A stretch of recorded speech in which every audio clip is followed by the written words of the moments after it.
제 이름은 김민준입니다. 오늘 저는 제 아내가 우리 집 안방 침대에서 다른 남자와 함께 있는 것을 목격했습니다. 원래라면 저는 아직 집에 도착하면 안 되는 시간이었습니다. 부산 출장이 갑작스럽게 취소되었고 아내를 놀래주려고 생각했었죠. 오후 3시쯤 차를 몰고 판교에 있는 단독주택 차고로 들어섰을 때 낯선 검은색 제네시스가 마치 주인이라도 되는 양마당 한가운데 떡하니 주차되어 있는 것을 보았습니다. 그게 첫 번째 단서가 되었어야 했습니다. 아내 수진이는 손님이 오면 항상 담벼락 옆으로 차를 대라고 했으니까요. 저는 현관이 아닌 뒷문으로 들어갔습니다. 집안은 조용했습니다. 중학생, 초등학생, 두 딸과 청소나 요리를 할 때 항상 트로트나 발라드를 틀어놓는 아내가 있는 집치고는 너무 고요했죠. 다들 외출했나 싶었습니다. 하지만 2층으로 이어지는 계단을 지나 올려다보았을 때 그 소리가 들렸습니다. 나직한 신음소리, 침대가 삐걱거리는 소리, 그리고 작지만 분명한 그녀의 목소리. 저는 뛰어 올라가지 않았습니다. 소리를 지르거나 물건을 부수지도 않았습니다. 주머니에서 스마트폰을 꺼내 녹음 버튼을 눌렀습니다. 안방 문 앞에 섰을 때까지 그들은 저를 눈치채지 못했습니다. 아내의 등 곡선이 선명하게 보였습니다. 그녀의 손가락이 침대 헤드를 꽉 움켜쥐고 있었는데 마치 이 순간을 위해 평생을 연습해온 사람 같았습니다. 그 모습이 저를 가장 고통스럽게 했습니다. 결혼 18년 차. 중학교 1학년인 민지와 초등학교 5학년인 지은이 두 딸을 두었습니다. 하지만 저는 아내가 저런 표정을 짓는 걸 본 적이 없었습니다. 저와 함께일 때는 단 한 번도요. 그녀는 거칠고 탐욕스러웠습니다. 제가 아는 그녀라면 입에 담지도 않을 말들을 쏟아내고 있었습니다. 그리고 가장 최악인 건 그녀가 너무나 행복해 보였다는 겁니다. 저는 몇 분 동안 서서 사진을 찍고 동영상을 남겼습니다. 모든 것이 비현실적으로 느껴졌습니다. 마치 한 남자의 세상이 산산조각 나는 과정을 그린 독립영화를 보고 있는 것 같았죠. 그녀는 저를 전혀 눈치채지 못했습니다. 저는 아무 말도 하지 않았습니다. 스탠드를 집어 던지지도 그 남자를 끌어내지도 않았습니다. 그저 몸을 돌려 나왔습니다. 다시 차를 몰고 강남에 있는 사무실로 향했습니다. 아무 생각도 들지 않았습니다. 그저 지금은 집에 들어갈 수 없다는 것만 알았습니다. 15년 동안 제 비서로 일해온 박 실장이 제가 들어오자 놀란 듯 쳐다보았습니다. 그녀가 무슨 말을 하려 했지만 저는 유령처럼 지나쳐 제 방으로 들어와 문을 닫았습니다. 문을 잠그고 책상에 앉아 수진이의 화장대 서랍에서 몰래 가져온 어릴 적 사진 2장을 멍하니 바라보았습니다. 수진이는 침실 협탁에 항상 액자 4개를 두곤 했습니다. 가족 사진, 우리 웨딩 사진, 그리고 두 딸의 아기 때 사진이었죠. 그런데 침대 옆에는 딸들의 사진만 남아 있었습니다. 제 사진, 우리 부부 사진은 모두 두 번째 서랍 깊숙이 처박혀 있었죠. 다른 남자와 뒹구는 순간에도 그녀는 그 남자가 딸들의 아기 때 사진을 보길 원했던 겁니다. 이게 대체 무슨 의미일까요? 저는 친구이자 흥신소를 운영하는 동훈이에게 전화를 걸었습니다. 그는 아무 일도 없다는 듯 전화를 받았습니다. 민준이, 웬일이야? 도움이 필요해. 제가 말하자 그의 목소리에서 웃음기가 사라졌습니다. 무슨 일이야? 집에 일찍 들어갔어. 아내가 다른 남자랑 침대에 있더군. 동영상도 확보했어. 침묵이 흘렀습니다. 그래서 이혼 소송할 거야? 아니, 그 이상을 원해. 사회적으로 매장해 버리고 싶어. 남은 인생 동안 이 일을 후회하게 만들고 싶어. 동훈이가 한숨을 내쉬었습니다. 진정해, 친구. 일단 내 직원들 붙여서 조사 시작할게. 하지만 당분간은 아무 일도 없는 척 연기해야 해. 할 수 있겠어? 필요하다면 뭐든 할 거야. 좋아. 그리고 민준아, 아무한테도 말하지 마. 그날 저녁 저는 집으로 돌아갔습니다. 수진이는 부엌에 있었습니다. 이웃 아줌마들을 대할 때 짓는 그 가식적이고 환한 미소를 띠고 있었죠. 어머, 여보, 일찍 왔네. 오늘은 야근할 줄 알았는데. 그녀는 마치 오후 내내 낯선 남자와 뒹굴지 않은 사람처럼 제 볼에 입을 맞췄습니다. 저녁 금방 될 거야. 당신 올 줄 몰라서 거창한 건 없어. 배 안 고파. 저는 2층으로 올라가려 했습니다. 그때 딸아이들이 뛰어왔습니다. 아빠. 아이들은 신이 나서 웃으며 저를 껴안았습니다. 아이들의 세상은 아무것도 변하지 않은 것처럼 보였습니다. 아마 아이들 입장에서는 정말 그렇겠죠. 저는 평소보다 조금 더 길게 아이들을 안아주었습니다. 2층은 모든 게 완벽하게 정돈되어 있었습니다. 침대 시트는 새 것으로 갈아져 있었고 마치 전문가처럼 불륜의 현장을 깨끗이 치워놓았더군요. 하지만 협탁 위에 액자 2개가 사라진 빈자리는 그대로였습니다. 제가 그 빈 공간을 쳐다보는 걸 수진이가 눈치챘습니다. 아, 먼지 털다가 액자를 떨어뜨려서 유리가 깨졌어. 술이 맡겼어.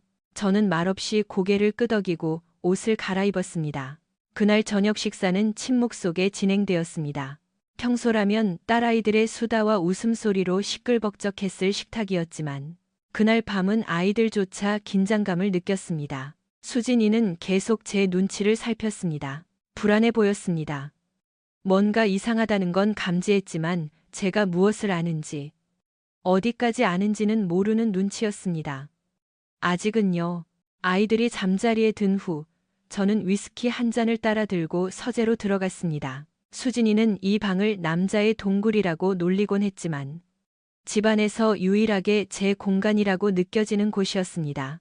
저는 제 감정을 들키지 않기 위해 온 힘을 다해야 했습니다. 며칠 동안 저는 제 역할을 수행했습니다. 일찍 일어나 출근하고 아내와 저녁을 먹고 아이들을 안아주고 그녀 옆에서 잠을 잤습니다. 수진이는 점점 더 저에게 집착했습니다.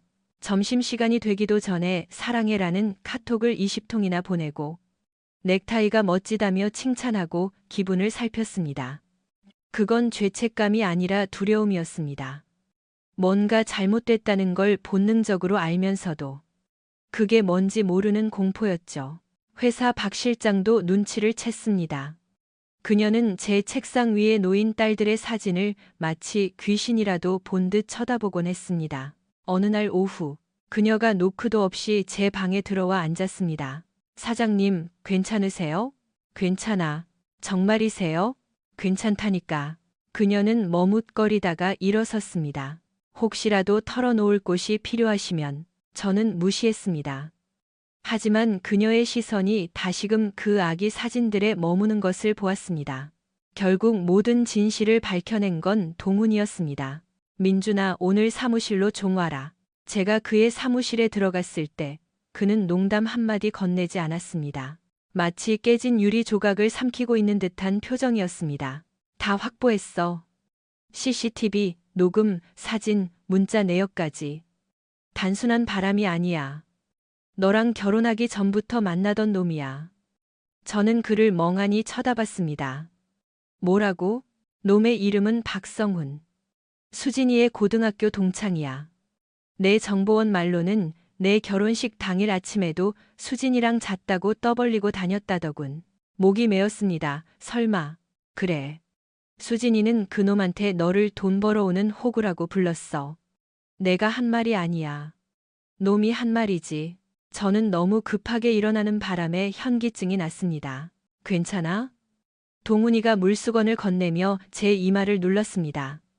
숨 쉬어, 친구. 숨 쉬라고. 또 뭐 있어? 더 들으면 감당 안 될 텐데. 저는 씁쓸하게 웃었습니다. 이보다 더한 게 있다고? 동훈이는 망설임 없이 말했습니다. 네 딸들 말이야. 친자가 아닐 확률이 매우 높아. 그 말은 그 어떤 것보다 깊숙이 박혔습니다.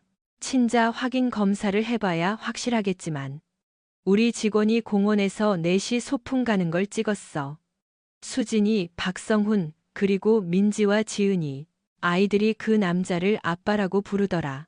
안기고 뽀뽀하고 공놀이를 하고 있었어. 저는 주저앉았습니다. 주변의 모든 소리가 사라진 것 같았습니다. 민준아, 괜찮아? 동훈이가 다시 물었습니다. 걔네들도 알고 있었나? 동훈이가 천천히 고개를 끄덕였습니다. 알고 있어. 소리를 지르고 싶었습니다. 다 때려 부수고 싶었습니다.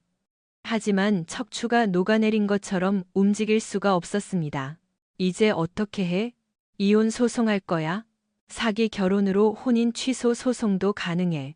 하지만 18년이나 살았어. 상관없어. 사실을 안 날로부터 4년 내에 청구하면 돼. 하지만 그렇게 가면 나는 아무런 권리도 없어. 양육권도 면접 교섭권도. 법적으로 딸들은 내 자식이 아니게 되는 거잖아. 제가 눈을 깜빡이자 동훈이가 어깨를 으쓱했습니다. 법적으로는 그렇지.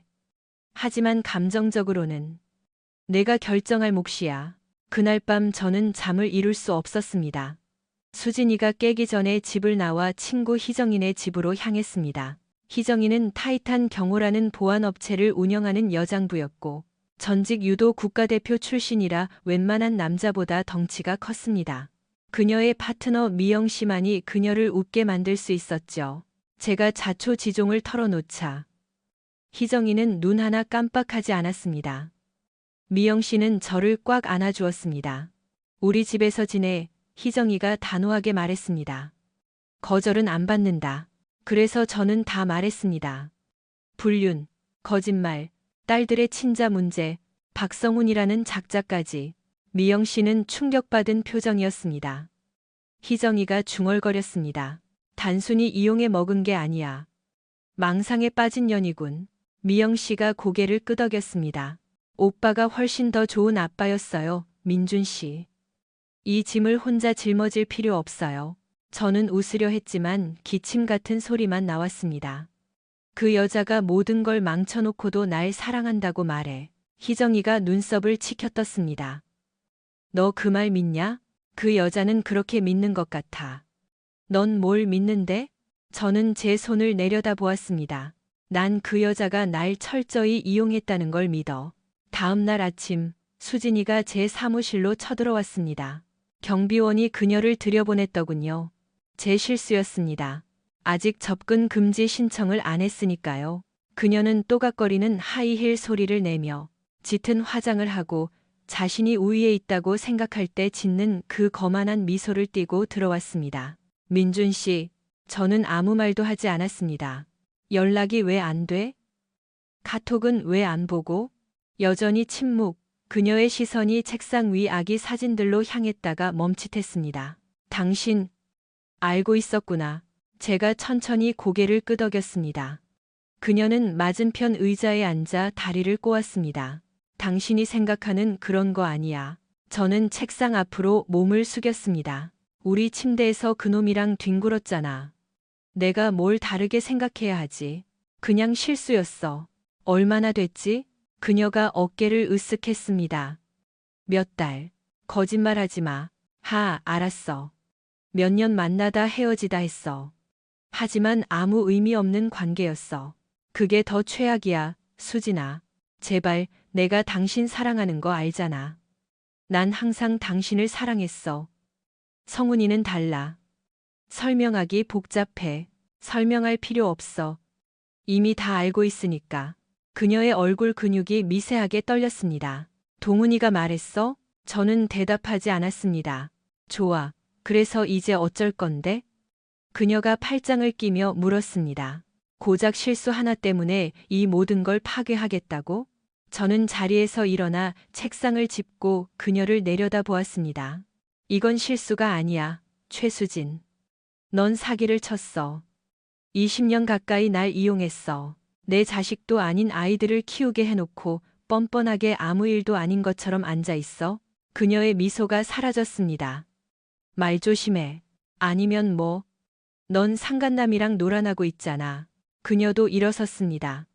하이힐 소리가 총성처럼 바닥을 때렸습니다. 이걸 다 터뜨리겠다고? 좋아. 하지만 명심해. 그렇게 하면 넌 애들도 잃고 다 잃는 거야. 그 애들은 애초에 내 자식도 아니었어. 그 말이 그녀를 얼어붙게 만들었습니다. 그녀는 눈을 깜빡였습니다. 슬픈 게 뭔지 알아? 난 내가 좋은 아빠라고 생각했어. 정말 좋은 아빠. 난 그 아이들을 위해서라면 죽을 수도 있었어. 아마 그게 문제였겠지. 그녀가 소리쳤습니다. 당신은 좋은 사람인 척하느라 너무 바빴어. 진짜 남자가 되는 법은 잊어버리고. 저는 꿈쩍도 하지 않고 노려보았습니다. 그녀는 핸드백을 챙기며 날카로운 눈빛으로 마지막 일격을 날렸습니다. 이게 당신이 이기는 걸로 끝날 것 같아? 당신은 전쟁을 할 준비가 안 됐어, 김민준. 하지만 난 됐거든. 그녀는 나갔습니다. 그날 오후 저는 동훈이에게 전화했습니다. 접수해. 확실해? 해. 혼인 무효 소송. 친생 부인 소송. 서류 보내. 알겠어? 수진이는 가만히 있지 않았습니다. 그녀는 며칠 뒤 제 사무실 문을 발로 차고 들어와 미친 듯이 물건을 집어던지기 시작했습니다. 이 비겁한 자식아. 그녀가 고함을 질렀습니다. 네가 이겼다고 생각해? 날 법정에 세운다고 네가 영웅이라도 될 것 같아? 그녀는 연필꽂이를 저에게 던졌고 빗나간 후 두꺼운 파일철을 집어 던졌습니다. 3년 전에 받은 감사패가 바닥에 떨어져 산산조각 났습니다. 사람을 시켜서 날 미행해? 범죄자 취급을 해? 저는 가만히 서 있었습니다. 수진이는 책상을 돌아와 제 얼굴 가까이 다가왔습니다. 내 인생의 가장 예쁜 시절을 너한테 바쳤어. 그녀가 쎄쎄거렸습니다. 그런데 그 대가가 이런 모욕이야? 네가 무슨 짓을 했는지 알아? 그녀는 손을 들어 제 뺨을 세게 후려쳤습니다. 마침내 보안 요원들이 들이닥쳤지만 그녀는 멈추지 않았습니다. 그녀는 편지 개봉용 칼을 집어들어 제 머리 옆 벽에 꽂았습니다. 석고보드에 박히는 소리가 섬뜩하게 울렸습니다. 내 몸에 손대지 마. 그녀가 보안 요원들에게 소리쳤습니다. 내가 누군지 알아? 저놈을 끌어내야지. 왜 나야? 보안 요원들이 그녀를 제압하자 그녀는 헝클어진 머리카락 사이로 불타는 눈빛을 쏘아보며 고개를 돌렸습니다. 넌 아무것도 아니야, 김민준. 변호사 뒤에 숨은 찌질한 놈일 뿐이라고. 애들이 이 일 겪고 나면 널 선택할 것 같아? 널 아빠로 볼 것 같아? 걔들은 이제 내 얘기는 꺼내지도 않아. 저는 여전히 침묵을 지켰습니다. 아무 말도 아무 표정도 짓지 않았습니다. 내가 널 만들었어. 그녀가 끌려나가며 소리쳤습니다. 내가 혼자 썩어 문드러지길 빌게. 그녀는 바닥에 침을 뱉고는 끌려나갔습니다. 15분 뒤 동훈이에게서 전화가 왔습니다. 웃음을 참는 듯한 목소리였습니다. 왔다 갔다며? 저는 휴지로 입가에 묻은 피를 닦았습니다. 너 뺨 2대 맞았고 사무실 절반 박살냈고 CCTV에 다 찍혔어. 완벽해. 영구 접근 금지 명령 나올 거야. 이제 끝났어. 그녀가 스스로 증거를 만들어줬네. 혼인 무효 및 손해배상 소송 첫 공판이 60일 뒤로 잡혔습니다. 동훈이는 언론의 날짜가 흘러들어가도록 조치했습니다. 사회적 매장을 위해서였죠. 그 사이 수진이는 온갖 수단을 다 썼습니다. 밤마다 술에 취해 전화하고 처음엔 달콤하다가 끝엔 저주를 퍼붓는 음성 메시지를 남겼습니다. 사랑해 여보. 우리 다시 시작할 수 있어. 내가 이게 정이라고 생각해? 이건 복수야. 넌 쓰레기야. 다신 딸들 못 볼 줄 알아. 그녀는 실제로 실행에 옮겼습니다.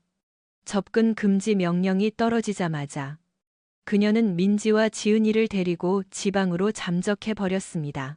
예고도 작별 인사도 없었습니다. 그때 저는 해피엔딩에 대한 기대를 접었습니다.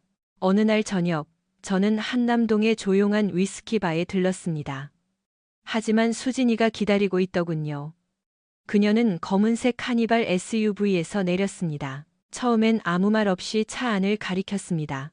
차 안에는 민지와 지은이가 창문에 얼굴을 대고 있었습니다. 운전석에는 박성훈이 앉아 있었습니다. 표정은 돌처럼 굳어 있었고 핸들을 꽉 쥐고 있었죠. 애들은 아직 당신을 사랑해, 민준 씨, 그녀가 말했습니다. 하지만 계속 이렇게 나오면 영영 못 보게 될 거야. 당신 지금 애들을 인질로 삼고 있어. 난 내 가족을 지키는 거야. 걔들은 당신 장기말이 아니야. 그 애들은 내 딸들이야. 아니, 사실은 아니지. 그녀가 작게 속삭였습니다. 당신도 알잖아. 저는 그녀에게 다가갔습니다. 네가 이길 것 같아? 정말로? 만약 당신이 애들을 사랑한다면 여기서 멈춰. 돌아와. 우리끼리 해결할 수 있어. 당신, 나, 성훈이, 셋이서 나보고 내 결혼 생활 절반 동안 나를 속인 놈이랑 공동 육아라도 하라는 거야? 양육권 문제가 아니야. 그냥 그 사람을 받아들여. 저는 이를 악물었습니다. 지옥에나 가버려 최수진. 그녀는 돌아갔습니다. 하지만 끝이 아니었습니다. 바에서 나와 걷는데 뒤에서 차가 급가속하는 소리가 들렸습니다. 그 검은색 카니발이었습니다. 차가 제 앞을 가로막고 급정거했습니다. 박성훈이 내렸습니다. 그는 성큼성큼 다가왔습니다. 대체 뭐 하는 짓이야? 제가 낮게 물었습니다. 수진이가 좋게 말했잖아. 거절한 건 당신이야. 좋게 말해? 애들 데리고 협박하는 게 수진이는 남은 걸 지키려는 거야. 당신이 다 망치고 있잖아. 전쟁을 시작한 건 너희들이야. 아빠 노릇하고 싶어? 그럼 적어도 남자답게 행동해. 제가 한 발짝 다가갔습니다. 난 없던 일처럼 덮지 않을 거야. 역사를 조작하게 두지 않을 거라고. 널 위해서도 그 누구를 위해서도. 그가 주위를 살피더니 목소리를 깔았습니다. 수진이는 평화를 원해. 당신이 방해하고 있어. 거짓 위에 세운 평화는 없어, 박성훈. 그가 몸을 기울였습니다. 계속해봐, 김민준. 수진이는 더한 짓도 할 거야. 당신은 단순히 애들만 못 보는 게 아니라 정신병자의 의처증 환자로 몰려서 사회에서 매장될 거야. 이미 소문내기 시작했어. 너까지 보내서 협박하는군. 애들을 위하는 척하지 마. 걔들은 전리품이 아니야. 걔들은 내 딸들이야. 넌 아빠 자격 없어. 그의 손이 떨렸습니다. 주먹이 날아올 것 같았습니다. 차라리 그러길 바랐습니다. 하지만 그때 경찰 순찰차의 경광등이 번쩍였습니다. 경찰차가 속도를 줄이며 우리를 비췄습니다. 창문이 내려갔습니다. 무슨 문제 있습니까? 경찰관이 물었습니다. 박성훈은 급히 물러섰습니다. 아니요, 제가 그를 노려보며 대답했습니다. 문제 없습니다. 경찰차가 사라지자 박성훈은 욕설을 내뱉으며 차로 돌아갔습니다. 저는 움직이지 않았습니다. 다음번엔 경찰이 없을 거라는 걸 그에게 알리기 위해서요. 그날 밤 희정이네 집에서 모든 걸 이야기했습니다. 희정이는 분노했고 미영 씨는 울 것 같은 표정이었습니다. 완전 나르시시스트야, 희정이가 말했습니다. 사랑을 도구로 생각하는 년이지. 그 여자가 이기고 있어. 제가 중얼거렸습니다. 내가 한 발 나아가면 다시 끌어내려. 아니, 못 이겨. 희정이가 단호하게 말했습니다. 넌 아직 서 있잖아. 술에 쩔어 폐인이 되지도 않았고 이렇게 계획을 세우고 있잖아. 애들을 이용했다고? 그럼 절대 용서하면 안 돼. 다음 주 처제 남편인 정우가 제 사무실을 찾아왔습니다. 수진이가 보낸 것이었죠. 처제 수정이의 바람기로 몇 년 전 집안이 뒤집어졌을 때 묵묵히 참고 살았던 사람입니다. 그는 지쳐 보였습니다. 교수대 위로 걸어가는 사람처럼요.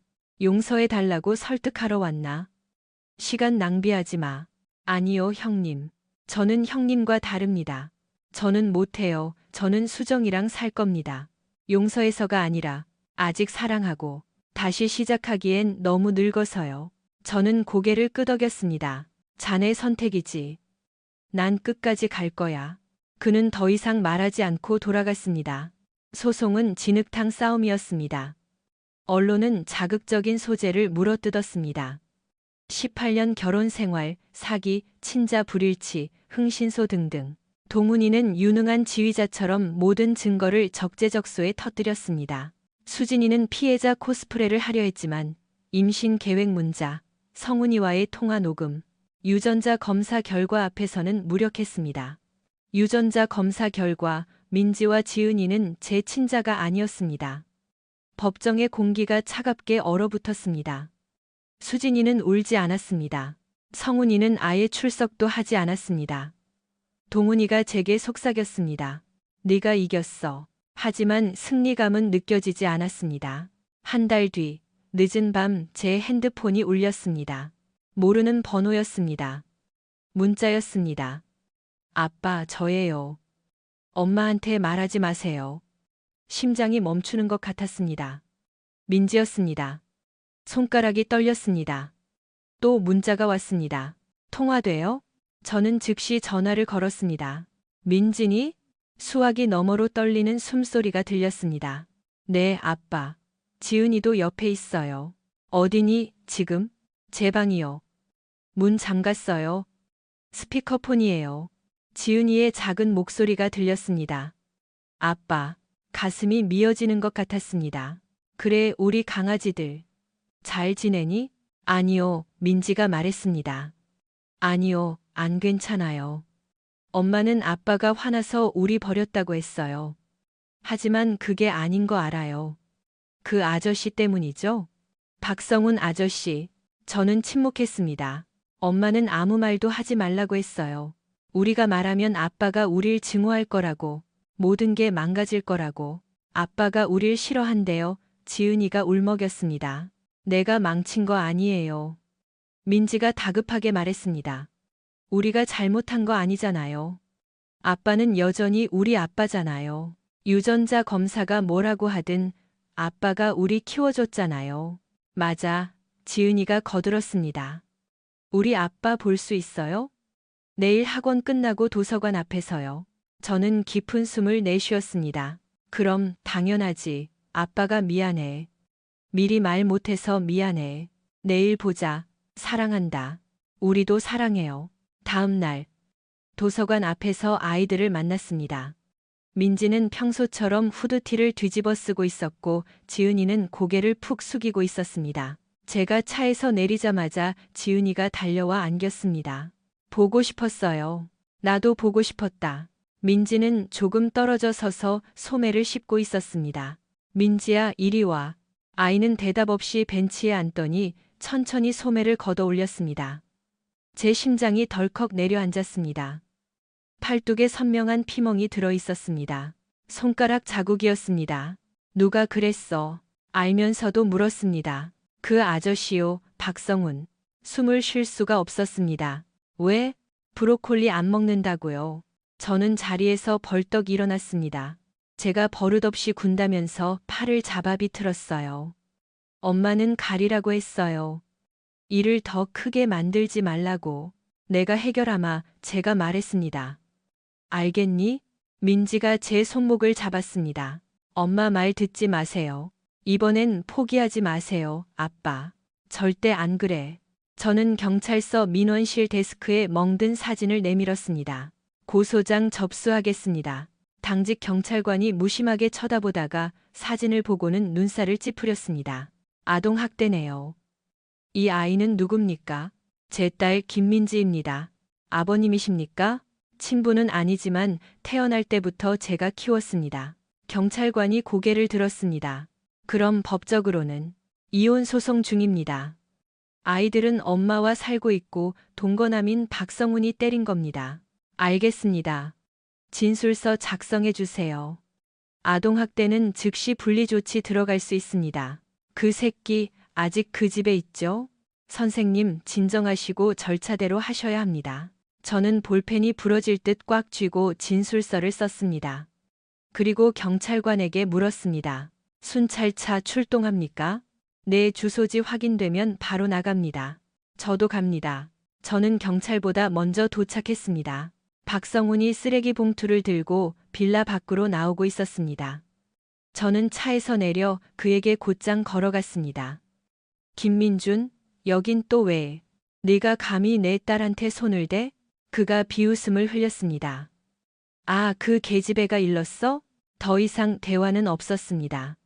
저는 온 힘을 다해 그의 턱에 주먹을 날렸습니다. 그가 쓰레기 더미 위로 나뒹굴었습니다. 그가 일어나려 하자 옆구리를 걷어찼습니다. 우리는 엉겨붙어 바닥을 뒹굴었습니다. 제 옷이 찢어지고 주먹이 까졌지만 멈추지 않았습니다. 내가 아빠 자격이 있다고? 애를 때리는 게 아빠야? 내 자식, 내가 가르치는데 네가 무슨 상관이야? 그가 소리쳤습니다. 넌 인간도 아니야. 그때 사이렌 소리와 함께 경찰차 2대가 도착했습니다. 경찰들이 우리를 떼어놓았습니다. 그만하세요. 둘 다 손머리 위로. 저는 숨을 헐떡이며 물러났습니다. 박성우는 입술이 터져 피를 흘리고 있었고, 저는 손가락 관절이 다 까졌습니다. 쌍방 폭행이었지만 상관없었습니다. 몇 주 뒤, 다시 가정법원 법정. 저는 말끔한 정장을 입고 앉아 있었습니다. 민지와 지은이는 희정이와 미영 씨와 함께 제 뒤에 앉아 있었습니다. 수진이는 반대편에 앉아 있었지만 박성우는 아동학대 혐의로 구속 수사 중이라 나오지 못했습니다. 판사가 판결문을 읽기 시작했습니다. 피고 최수진은 동거남의 아동학대 사실을 인지하고도 이를 방임하고 은폐하려 했습니다. 이는 명백한 아동학대 방임입니다. 수진이가 벌떡 일어났습니다. 전 때리지 않았어요. 판사는 차분하게 말을 이었습니다. 하지만 막지도 않았죠. 그리고 원고 김민준 씨는 비록 생물학적 친부는 아니나 지난 13년간 아이들의 주 양육자로서 정서적, 경제적 지원을 아끼지 않았으며 학대 사실을 인지하자마자 아이들을 보호하기 위해 적극적으로 행동했습니다. 법정 안에 정적이 흘렀습니다. 본 법정은 사건 본인 김민지, 김지은에 대한 친권 및 양육권을 원고 김민준에게 지정합니다. 피고 최수진에게는 면접 교섭을 제안하며 이는 6개월 뒤 재심사합니다. 수진이가 비명을 질렀습니다. 안 돼, 쟤들은 내 애들이야. 당신 핏줄도 아니잖아. 판사가 엄하게 꾸짖었습니다. 조용히 하세요. 아이들은 소유물이 아닙니다. 이건 무효야. 김민준 내가 다 꾸민 짓이지. 수진이가 책상을 치며 난동을 부리자 법정 경위들이 다가왔습니다. 그녀는 경위의 팔을 물어뜯으며 발악했습니다. 이 거짓말쟁이들아. 두고 봐, 다 죽여버릴 거야. 결국 그녀는 강제로 끌려나갔습니다. 복도 끝까지 그녀의 악에 바친 고함이 울려 퍼졌습니다. 그리고 다시 조용해졌습니다. 뒤를 돌아보았습니다. 민지가 천천히 걸어왔습니다. 그러다 갑자기 달려와 제 허리를 꽉 끌어안았습니다. 지은이도 달려와 제 다리에 매달렸습니다. 아이들은 울고 있었지만 안도감에 차 있었습니다. 저는 아이들을 꽉 안아주었습니다. 말은 필요 없었습니다. 이제 아이들은 안전합니다. 그리고 저는 절대 이 손을 놓지 않을 겁니다. 이게 제 이야기입니다. 그리고 이제 진짜 제 가족의 시작입니다.